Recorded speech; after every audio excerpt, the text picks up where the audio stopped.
Perkenalkan, nama saya Muhammad Yasmiksan. Saya merupakan mahasiswa Universitas Tambung Mangkurat yang lagi berada di kota Batu Licin atau kota tempat asal saya. Saya akan menyampaikan cara menjaga protokol kesehatan. Penyakit virus corona atau COVID-19, penyakit menular sebagian besar orang yang tertular COVID-19 akan mengalami gejala ringan hingga sedang dan akan pulih tanpa penanganan khusus. Namun, sebagian orang akan mengalami sakit parah dan memerlukan bantuan medis. Penyebaran virus corona memang sudah terjadi, tapi bukan berarti kamu harus pasrah dan berdiam diri. Walaupun kita tidak boleh panik, tapi kita harus tetap siaga dan berjaga-jaga. Penyebaran virus corona bisa kita kurangi. Selain jaga kesehatan, ada hal penting juga lain yang harus kamu jaga. Pandemi virus corona masih terus menyerang penduduk dunia tanpa henti. Mengalahkan penyebaran dan penularan virus corona di dunia itu tidak mudah. Namun, beragam upaya terus dilakukan para ahli dan penduduk global demi mengakhiri ancaman virus yang terjadi menyerang bertubi-tubi. Di beberapa negara, termasuk Indonesia, pemerintah membuat pedoman dan protokol kesehatan untuk menghadapi virus corona. Di negara kita, protokol kesehatan ini dikenal dengan sebutan 5M. Sudah tahu apa saja protokol kesehatan 5M untuk membantu pencegahan penularan virus corona? Berikut ini protokol kesehatan 5M tersebut.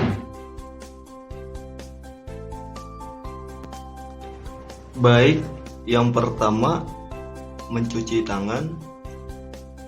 Rutin mencuci tangan hingga bersih adalah salah satu protokol kesehatan yang cukup efektif untuk menjaga penularan virus corona.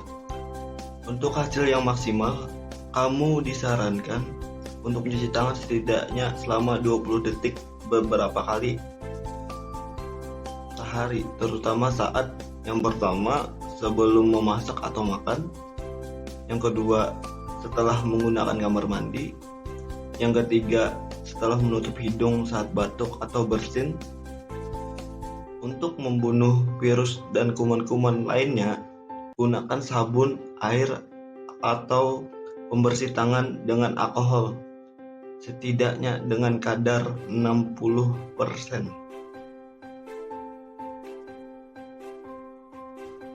Baik, yang kedua, memakai masker. Pada awal pandemi virus corona tahun lalu, Organisasi Kesehatan Dunia atau WHO mengatakan bahwa penggunaan masker hanya direkomendasikan untuk orang sakit, bukan orang sehat. Namun virus corona jenis SARS-CoV-2 yang merajalela hingga saat ini membuat protokol kesehatan bisa berubah-ubah seiring bergulirnya waktu.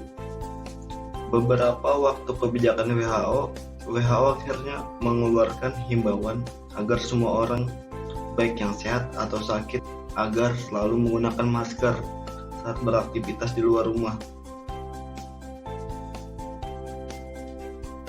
Menurut CDC, penggunaan masker di dalam rumah perlu dilakukan ketika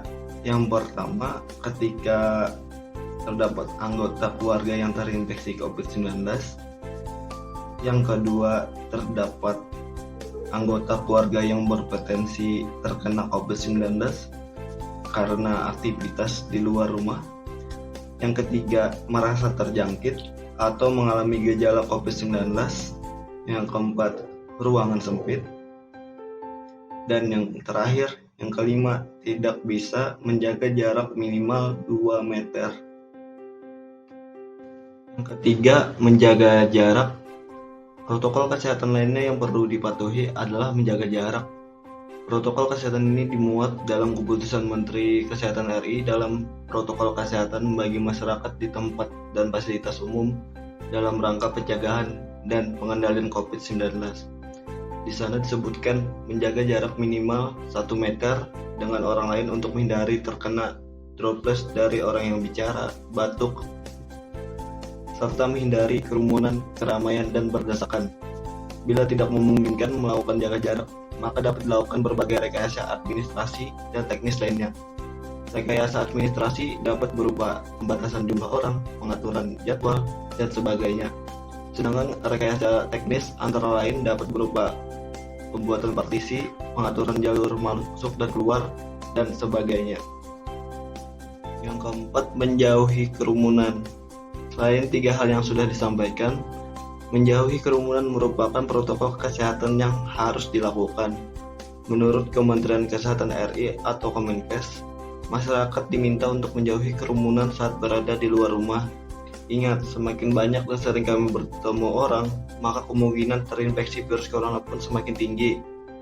Oleh sebab itu, hindari tempat keramaian, terutama bila sedang sakit atau berusia di atas 60 tahun atau lansia. Menurut riset, lansia dan pengidap penyakit kronis memiliki risiko yang lebih tinggi terserang virus corona. Yang kelima, yang terakhir, mengurangi mobilitas. Virus penyebab corona bisa berada di mana saja, jadi semakin banyak dirimu menghabiskan waktu di luar rumah, maka semakin tinggi pula terpapar virus jahat ini. Oleh karena itu, bila tidak ada keperluan yang mendesak, tetaplah berada di rumah. Menurut Kemenkes, meski sehat dan tidak ada gejala penyakit, belum tentu dirimu pulang ke rumah dengan keadaan yang masih sama. Pasalnya, virus corona dapat menyebar dan menginfeksi seseorang dengan cepat. Ayo terapkan protokol kesehatan 5M untuk mencegah penularan dan penyebaran virus corona di Indonesia. Selain itu, jangan lupa untuk selalu meningkatkan sistem kekebalan tubuh agar terhindar dari infeksi COVID-19.